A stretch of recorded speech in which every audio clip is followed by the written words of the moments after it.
Okay. First పాట ఒకసారి మా కోసం. సూడన్నో జవహారు నగరు గడ్డ నిరుపేదల అడ్డ సూడన్నో జవహారు నగరు గడ్డ ఉద్యమాలకు ముద్దు బిడ్డ ఇది పోరాటాలకు పురిటిగడ్డ సూడన్నో జవహారు నగరు గడ్డ నిరుపేదల అడ్డ సూడన్నో జవహారు నగరు గడ్డ తింటానికి తిండి లేక మేము కట్టడానికి బట్ట లేక మేము పస్తులే ఉంటూ రోజులెల్లాదీస్తూ పట్నం నుండి 15 మైళ్ళు 20 ఏళ్ళుగా బతుకుతున్నాము జీవించే హక్కుకై పోరాడుతున్నాము హాయిగా మేము బతుకుతా ఉంటే సర్కారుడు కన్ను పెట్టిండు డంపింగ్ యార్డును తెచ్చి పక్కన పెట్టిండు గాలి కలుషితమై నీరు కలుషితమై రోగాలు వచ్చి ఉన్న డబ్బునంత దావకాన్లా పెట్టి ప్రాణాలను మేము కోల్పోతూ ఉన్నాము ఈ ఈ గుడిసె జాగ మనకు దక్కాలనంటే ఉద్యమాలే మనకు దిక్కురోరన్న పోరు చెయ్యందే బతుకు లేదు రన్న దండిగా ఒక్కటై పిడికిలెత్తారన్న బాగా అప్పుడు అది జవహర్ మొత్తం అందరూ వాడుకున్నారు ఆ పాటను. ఓకే. మరి ఇప్పుడు పాటలు పాడడం, రాయడం కంటిన్యూ చేస్తున్నారా ఈ అంటే మీడియా ఫీల్డ్‌కి వచ్చిన తర్వాత? టైం దొరకట్లా, సమయం అస్సలు సెట్ అవ్వట్లే. ఇప్పుడు మీడియా ఎట్లుంటుందంటే ఇప్పుడు ఫర్ సపోజ్ ఒక సాఫ్ట్వేర్ ఉందనుకో, ఒక ఎడిటింగ్ ఉందనుకో, ప్రీమియర్ ప్రో, ఆ సాఫ్ట్వేర్ నేర్చుకుంటే సరిపోద్ది.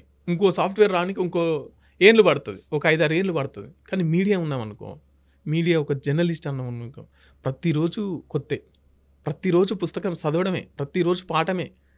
ఇవాళ అంశం మళ్ళీ రేపు అంశం ఉండదు, ఇవాళ అంశం రేపు అంశం డిఫరెంట్ అవుతుంది, రేపు కొత్త అంశం వస్తుంది. ఆ కొత్త అంశాన్ని పరిశీలించాలి, ఇంకో రేపు మళ్ళీ కొత్త అంశం వస్తుంది, కానీ దాన్ని నీలో ఉన్న కళ పరిశీలించాలి. పోతుంది కదా ఇప్పుడు మీడియా ఫీల్డ్‌కి వచ్చిన తర్వాత. ఇంత బాగా పాడుతున్నావు పాటలు, ఇంత బాగా రాసావు పాటలు, మరి ఇప్పుడెందుకు పాడట్లేదు? అదే టైం దొరుకుతుంది, బట్ ఇక మనం దాన్ని ఇప్పటి కూడా నుంచైనా స్టార్ట్ చేస్తారా? చూద్దాం. అది కాలక్రమేణా మనం ఏదైనా టైం దొరికినప్పుడు ఉత్తగానే అనుకుంటా, బండి నడుపుకుంటూ పోతున్నప్పుడు ఓకే.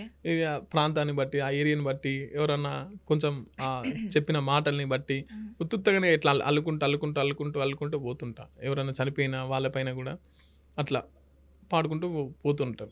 ఓకే. అంటే మీరు సాంగ్స్ పాడినప్పుడు కానీ, రాసినప్పుడు కానీ మీ ఫ్యామిలీ మెంబర్స్ ఎలా ఫీల్ అయ్యేవారు? సపోర్ట్ చేస్తారు మంచిగా.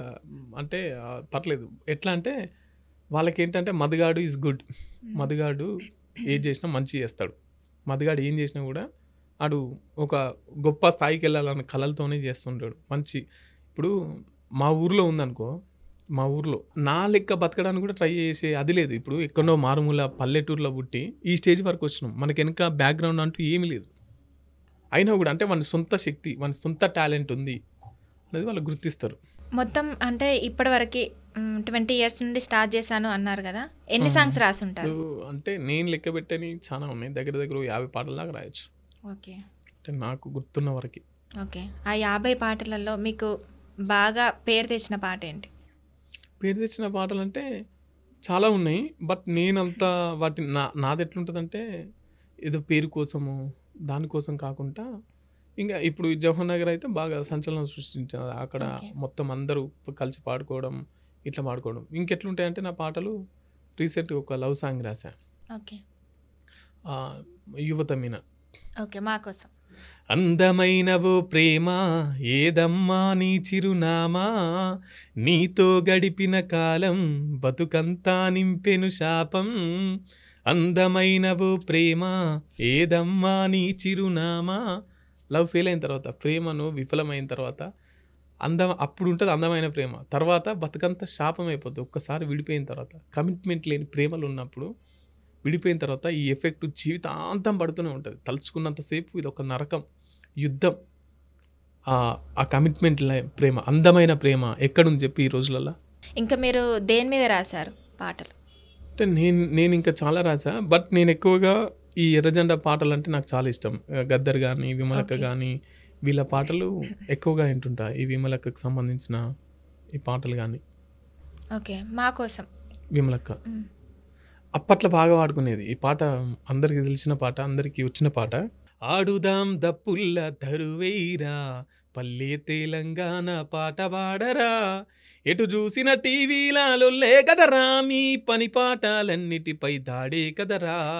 ఆడిన సింధోళ్ళ ఆటల కోసం, పాడిన పద్యాల జాడల కోసం, ఆ పాత రేకు ప్లాస్టిక్ను తగిలేయ్యరా, నీ తోలు బాజాలను మోగించరా.